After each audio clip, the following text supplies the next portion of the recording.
देखना चाहता हूँ। बट एक रिलीफ भी है कि ख़त्म हो गया अभी, सारा प्रोसेस हो गया मेरे, और अच्छा ही हुआ, खुश हूँ मैं फिल्म से, तो बहुत रिलैक्स भी फील कर रहा हूँ मैं। लेकिन सिड और परिणीति से हमने बात की तो उनका ऐसा मानना है, उनका ऐसा कहना है कि ऐसी स्क्रिप्ट और 2-3 मिले तो हम बिल्कुल नहीं थकेंगे और हम और ऐसे काम करते रहेंगे। काफ़ी इंटरटेन और मतलब हंस हंस के काम किया उन लोगों ने, और काफ़ी मज़ा भी आया उन लोगों को इस फिल्म में काम करके। नहीं, मज़ा तो मुझे भी आया, हम सबको मज़ा आया, क्योंकि बहुत फिल्म में बहुत मस्ती है, बहुत मजाक है, और तो काम करने के टाइम भी हम लोग हंसते रहते थे, जोक्स मारते रहते थे, और उनके जोक्स पे हम लोग हंसते थे, सीन्स को लेकर हम हंसते थे जैसे हम शूट कर रहे हैं। बट बहुत मेहनत जाती है फिल्म को लिखने में, ऐसे स्क्रिप्ट को लिखने में और बनाने में, और बहुत पापड़ बेलने पड़ते हैं ऐसे इसको ठीक करने में। मैं भी बहुत थक गया हूँ, तो फिर टाइम लगेगा ऐसा कुछ स्क्रिप्ट अगेन सोचने के लिए। बट बनाते वक्त बहुत मज़ा आया, पर लिखने में और जो चीज़ें होती हैं, जो जो जो चीज़ें काफ़ी चीज़ें होती हैं, जैसे जोक्स होती हैं, जो कॉमेडी होती हैं, वो जब तक आप ऑडियंस देखती नहीं है फिल्म को, हंसती नहीं है, तब तक हमको मालूम नहीं कि काम कर रही है कि नहीं कर रही है। तो हमेशा एक थोड़ा कन्फ्यूजन रहता है कि यार सही किया कि नहीं, गलत है कि नहीं, थोड़ा सा अच्छा हो सकता था कि नहीं, लोग हंसेंगे कि नहीं, हमारा ह्यूमर जो है लोगों को पसंद आ रहा है कि नहीं। वो एक बैक ऑफ द माइंड जो डायरेक्टर के दिमाग में टेंशन रहता है, वो हमेशा इसमें मुझे भी हुआ, राइटर को भी हुआ कि यार जो हम दोनों हंस रहे हैं, 100,000 लोगों को भी हंसना चाहिए उसकी जोक पे। तो वो जो स्ट्रेस होता है वो हमें अलग सा स्ट्रेस होता है। बट हाँ, मज़ा आया, और मैं भी चाहूँगा कि ऐसे स्क्रिप्ट्स वापस हम लिख पाए, और अगर ये फिल्म काम करती है तो ऐसे और फिल्में हम लिखें, और परिणीति और सिताज जैसे एक्टर्स वापस मुझे मिले कि काम ना लगे, और मजाक, और ऐसे लगे कि हम लोग खेल रहे हो, मज़ा कर रहे हैं, और इन्जॉय कर रहे हैं, और पार्टी चल रहा है सेट पे। तो जब ये स्क्रिप्ट आप लिख रहे थे पर्टिकुलर, तो आपके दिमाग में परिणीति थी कि हाँ इस स्क्रिप्ट के अनुसार ये परिणीति होगी, या कोई और होगा, या पहले से बैकग्राउंड परिणीति का जैसे कि अच्छा है, तो क्या सोचा था, परिणीति ही होगी या कोई नहीं, और? जब लिखा था, और जैसे हर डायरेक्टर और एक राइटर के मन में रहता है कि यार ये एक्टर मेरे किरदार को प्ले करना चाहिए, तो हमारे इसमें भी हमारे साथ भी परिणीति हमारी फर्स्ट चॉइस थी। हमें एक कार्टून की ज़रूरत थी, जो लड़की एक हीरोइन का रोल प्ले करे, बिकॉज इसमें हीरोइन का वो कार्टून ज़्यादा है, बहुत क्लाउन जैसे एक्ट करती हैं, बहुत मज़ेदार एक्टिंग है उनकी, बहुत कॉमेडी है। तो ऐसा एक्टर चाहिए जो कॉमेडी अच्छी तरीके से कर सके, इमोशंस भी अच्छी तरह पुल कर सके। तो एक एक्टर की ज़रूरत है हमें, बहुत अच्छे एक्टर की, ऐसे नहीं कि हीरोइन चाहिए जो सुंदर दिखती हैं, ग्लैमरस दिखती हैं। इसमें मतलब ऐसे कोई ग्लैमरस था ही नहीं, मतलब बहुत एक्टिंग ओरिएंटेड रोल था ये, तो एक्ट्रेस का होना बहुत ज़रूरी था, तो एक कॉमिक टाइमिंग होना बहुत ज़रूरी था, और मुझे ऐसी एक एक्ट्रेस चाहिए थी जो गर्ल नेक्स्ट डोर लगे, जो लगे लोगों की यार ये हमारे जैसी तो है, मतलब देखा गया है, मैं हमने इसको देखा कहीं पर, मतलब ऐसा लगना चाहिए, ऐसे नहीं कि हीरोइन है इतनी परफेक्ट है, इतनी सुंदर है, इतनी खूबसूरत है कि हम लोग एसोसिएट नहीं कर पाए, मतलब बहुत गर्ल नेक्स्ट डोर टाइप एक इमेज चाहिए था मुझे, जो हीरोइन का जो भी एक्ट्रेस प्ले कर रही थी, और फ्रेश सा कोई फेस चाहिए था, कि ऐसे नहीं कि बहुत फिल्में कर चुकी, कुछ नया लगे, कुछ फ्रेशनेस फील करें।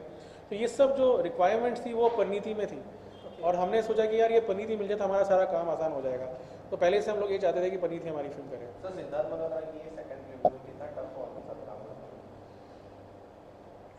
टफ तो कुछ था नहीं, मतलब मज़ा आया उनके साथ काम करने में, क्योंकि मैंने जब स्टूडेंट ऑफ द ईयर देखा था तो मुझे लगा था कि सिद्धार्थ जो है बहुत अलग किस्म के आदमी होंगे, कि उनमें उसने अलग से किरदार प्ले किया था, बहुत ग्लैमरस थे, बहुत गुड लुकिंग थे, बहुत सीरियस टाइप के रोल किया था, और मेरा जो कैरेक्टर था निखिल का जो उन्होंने प्ले किया है, बहुत झल्ला किस्म का आदमी था, बहुत ही बात करता है, बहुत टेंशन में रहता है, बहुत स्ट्रेस में रहता है।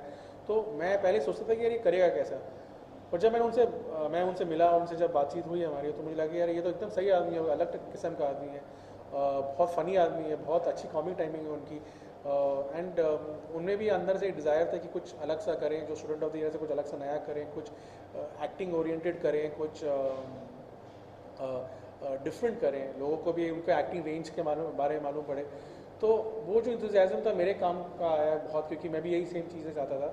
तो जब उन्होंने हाँ करा, मेरे फिल्म को करने के लिए एग्री किया उन्होंने, और उनके पास भी काफ़ी ऑप्शंस थे स्क्रिप्ट्स के, पर उन्होंने ये स्क्रिप्ट जब सेलेक्ट किया तो मैं बहुत खुश हुआ और कॉन्फिडेंट फील किया कि इन्होंने ट्रस्ट किया मेरे को अपनी सेकंड फिल्म के लिए, क्योंकि एक्टर के लिए जो सेकंड फिल्म सबसे इंपॉर्टेंट चीज़ होती है, और उनका जो रिस्क है वो बहुत हाई रहता है, कि फर्स्ट फिल्म तो चल गया, सेकंड फिल्म में बहुत एक्सपेक्टेशंस रहती हैं ऑडियंस से, और उनका इस फिल्म के साथ जो रिस्क लिया उन्होंने, कि जो अपने पूरे इमेज को उन्होंने डिस्ट्रॉय किया, जो इमेज खड़ा हुआ उनका स्टूडेंट ऑफ द ईयर को, उसको उन्होंने पूरा डिस्ट्रॉय किया, तोड़ा, और एक नया किरदार प्ले किया, वो एक्टर के लिए बहुत उनके लिए बहुत रिस्क है, उनको गट्स चाहिए जैसे ऐसे एक डिसीजन लेने के लिए, और उन्होंने वो किया इस फिल्म के लिए। तो I am very happy and thankful to him कि उन्होंने ये सब किया इस फिल्म के लिए। करण जौहर स्पेशल अपीयरेंस कर रहे हैं।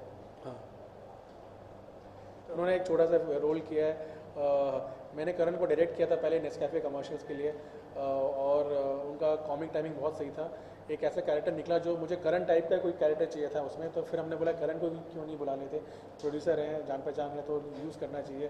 तो उन्होंने बहुत छोटा सा बहुत प्यारा सा एक रोल किया फिल्म। सर आप एक एड एजेंसी से बिलोंग करते तो कितना डिफिकल्ट हो आपके फिल्म डायरेक्ट?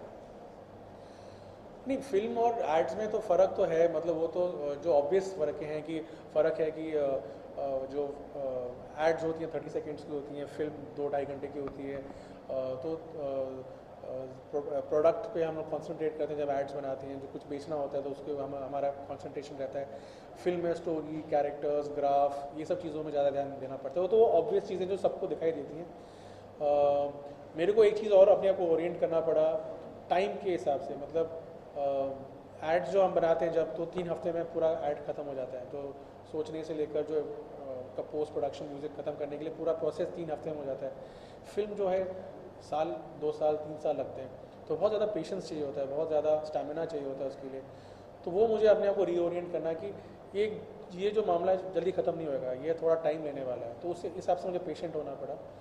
उसके अलावा जब मैं सेट पे आया तो मुझे कुछ फ़र्क लगा नहीं, क्योंकि मैं काफ़ी सालों से ऐड डायरेक्ट कर रहा था, 15 साल से मैं डायरेक्ट कर रहा था एड्स। तो और जो क्रू था काफ़ी कुछ, वो मेरे पुराने एड्स वाले ऐड जिन्होंने मेरे साथ पहले काम किया था वही क्रू मेरे साथ था।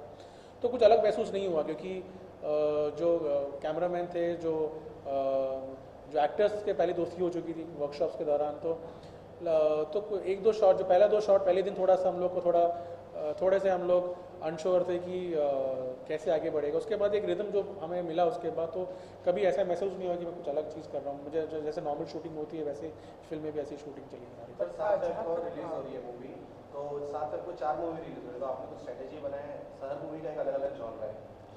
स्ट्रैटेजी तो मैंने तो कुछ बनाया नहीं है, वो तो जो मार्केटिंग कर रहे हैं धर्मा में और फैंटम में, उन्होंने अपना दिमाग लगाया होगा कि उन्होंने डिस्ट्रीब्यूशन मार्केटिंग को लेकर उन्होंने अपना कुछ प्लान किया होगा। मैं इस मामले में मैं कुछ ज़ीरो हूँ, कुछ मालूम नहीं मुझे मार्केटिंग और पीआर के बारे में।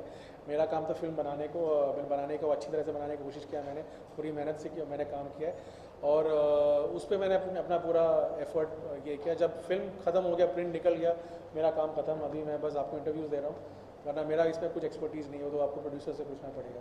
ओके, तो जहाँ तक मेरा नॉलेज है, मैंने सुना है कि जब ये स्क्रिप्ट आप बना रहे थे तब student of the year Siddharth की आई भी नहीं थी, तब कैसे, मतलब उनसे मुलाकात होने के बाद ही आपने चूज़ किया कि हाँ सिद्धार्थ होंगे, या फिर क्योंकि स्टूडेंट ऑफ द ईयर भी नहीं आई थी? हाँ, वही मैंने अभी आंसर भी दिया था, यही मैंने अभी आंसर भी दिया था एक्चुअली, कि ये है कि जब लिखे थे तो, और लिखने और कास्टिंग के दौरान काफ़ी टाइम हमारा बीता, मतलब 2-3 साल लग गए।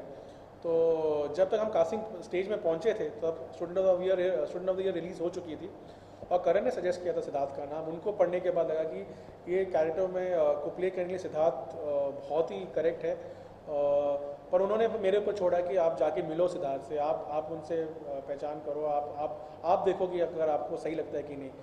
तो मैं जाके मिला और बातचीत हुई हमारी, स्क्रिप्ट को लेकर डिस्कशन हुआ, उन्होंने मेरी स्क्रिप्ट पढ़ी, कैरेक्टर के बारे में डिस्कशंस हुए हमारे, तब जाके हम लोग को दोनों को लगा कि नहीं ये सही है, मतलब सिद्धार्थ सही चॉइस है हमारे फिल्म के लिए। और परिणीति से हमने बात की थी, तो उनकी एक कंप्लेन है कि आपने या पूरे धर्मा प्रोडक्शन वालों ने 3-3 बजे रात तक काम कराया है, डबिंग, ये आप लोगों ने उन्हें सोने नहीं दिया है। तो और जैसा कि आपने भी कहा, आपको भी काफ़ी नींद लगी इस फिल्म के बाद, डेफिनेटली आप लोग जाएंगे सोने। नहीं, इसमें धर्मा का कोई गलती नहीं, सब गलती मेरी है। मैंने बहुत काम करवाया है, और परिणीति ने सिद्धार्थ से सबसे मैंने बहुत निचोड़ा है सबको मैंने। अनफॉर्चुनेटली हमारे पास टाइम बहुत कम था, हमारी रिलीज डेट फिक्स हो चुकी थी, और हमारा शूटिंग जब खत्म हुआ, पोस्ट प्रोडक्शन के लिए टाइम थोड़ा कम हो गया था, तो हम राउंड द क्लॉक काम कर रहे थे फिल्म ख़त्म करने के लिए, और उन बेचारों को प्रमोशन के दौरान आके डबिंग भी करना पड़ रहा था। तो रात को आपके प्रमोशन करने के बाद आके डबिंग करते थे, काफ़ी थकी होती थी, तभी मैं उनको पुश करता था, क्योंकि हमें फिल्म तो करनी थी कंप्लीट और अच्छा ही करना था। और जब तक मैं सेटिस्फाई नहीं होता कि ये बेस्ट किया हमने, जो हमारे से बेस्ट हो सकता है, तब तक मैं उनको बहुत not just dubbing but shooting के दौरान भी मैं टेक्स भी बहुत लिए, उनको बहुत परेशान किया, बहुत तंग किया मैंने, कि जब तक मैं खुश नहीं होता था मैं करते रहता था टेक्स, और वो भी मेरे से बहुत परेशान हो गए थे, ये कभी कब छोड़ेगा हमको।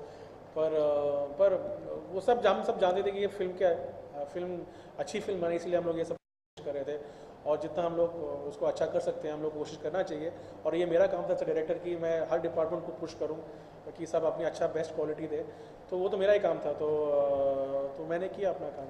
और एक बात कि फिल्म कॉमेडी है, ड्रामा है, काफ़ी रोमांटिक भी है, तो हंसी तो हंसी, ये टाइटल ही क्यों चूज़ किया? बिकॉज आई थिंक फिल्म की स्क्रिप्ट की डिमांड थी या कुछ फनी टाइप्स ऐसा कुछ लाने चाहते थे आप लोग, या ऐसा कुछ? फिल्म जो है बहुत कोकी है, बहुत फ़नी है, बहुत मस्ती वाली फिल्म है, और ये टाइटल भी वैसे कुछ मस्ती वाला, मतलब एक इम्प्रेशन आता है। तो फिल्म का जो सुर है और जो टाइटल का जो सुर है वो दोनों मैच हुआ हमारे लिए। फिल्म का टाइटल पहले और कुछ था, जो हमने जब लिखा था कुछ और टाइटल था, आस्ता विस्ता बोल के था। तो वो मेरे और मेरे राइटर को छोड़ के किसी और को समझ नहीं आता कि टाइटल है क्या। तो करण जब आए और फैंटम में उन्होंने बोला भैया ये टाइटल ऐसे मत रखो, कोई आएगा नहीं देखने के लिए, किसी को समझ में नहीं आएगा कि ये टाइटल क्या है। तो उन्होंने सही टाइम पे कि उन्होंने अपना वो इनपुट दिया, और फिर हमने टाइटल्स बहुत सोचे, पर जो विकास बहले हैं फैंटम फिल्म्स के, वो टाइटल एक्सपर्ट हैं, उनके मतलब टाइटल्स ऐसे निकलते हैं अच्छी टाइटल्स। तो जो हंसी तो फर्स्ट टाइटल था सबको बहुत पसंद आया, सबने बहुत उसको पसंद किया, और लगा कि ये फिल्म के साथ इसका अच्छा कनेक्ट हो रहा है। जब आप फिल्म देखेंगे तो आपको मालूम पड़ेगा क्यों ये टाइटल रखा गया। चलते चलते 7 फैब को ये मूवी आ रही, तो क्या मैसेज देना चाहेंगे दर्शकों कि लोग चाहें? मैं आप सबको मैं रिक्वेस्ट करूँगा कि आके फिल्म देखिए, बहुत ही मज़ेदार फिल्म है, बहुत एंटरटेनिंग फिल्म है, और बहुत मूव करेगी आपको, और पूरे फैमिली और फ्रेंड्स को लेके आइए, बिकॉज ये फिल्म ऐसी है जो ग्रुप में एंजॉय किया जा सकता है, क्योंकि सब लोग, जितने लोगों ने अभी देखा है, सब ने काफ़ी हंसे हैं लोग, तो आपको भी बहुत मज़ा आएगा। थोड़ा जो अगर स्ट्रेस है, टेंशन है, सब आपका दूर हो जाएगा ये फिल्म देखने के बाद। और ऐसी फिल्म है जो आप 2 या 3 बार भी देख सकते हैं, क्योंकि आप काफ़ी चीज़ें जो पहली बार मिस करेंगे तो दूसरे सेकेंड व्यू में आपको मालूम पड़ेगा। तो आई होप कि आप बार बार आके इस फिल्म को देखें और इसको एंजॉय करें।